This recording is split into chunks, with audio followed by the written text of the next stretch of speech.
আজকে পূর্ণ cinema hall মোড় থেকে আমাদের যেভাবে অ্যারেস্ট করা হলো, শুধু আমাকে নয়, যে ডাক্তারবাবুর বাড়িতে আমি যেতে চেয়েছি রজতশুক্র ব্যানার্জি, ওনাকে মেরে ওনার জামা ছিঁড়ে ওনাকে পর্যন্ত অ্যারেস্ট। বাংলায় একটা কথা আছে, রতনে রতন চেনে, শুয়োরে চেনে কচু। ডাক্তারবাবু 30 বছর বিদেশে প্র্যাকটিস করে ভারতবর্ষে তথা তার মাতৃভূমি পশ্চিমবঙ্গে ফেরত এসে তার সাথে কি ধরনের ট্রিটমেন্ট করা উচিত আমাদের পশ্চিমবঙ্গের সরকার জানে না। মমতা বন্দ্যোপাধ্যায়ের উচিত ছিল এনার মতো বিজ্ঞ একজন অভিজ্ঞতা সম্পন্ন বিদেশে কাজ করা ডাক্তারবাবুকে নিয়ে এসে পশ্চিমবঙ্গের স্বাস্থ্য ব্যবস্থার উন্নতিতে কাজে লাগানো।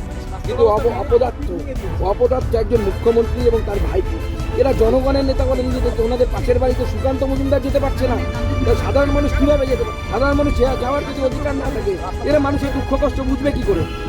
ওই কি ওদের আছে আইপ্যাকের রিপোর্টে কি ওরা সাধারণ মানুষের কষ্ট বোঝে?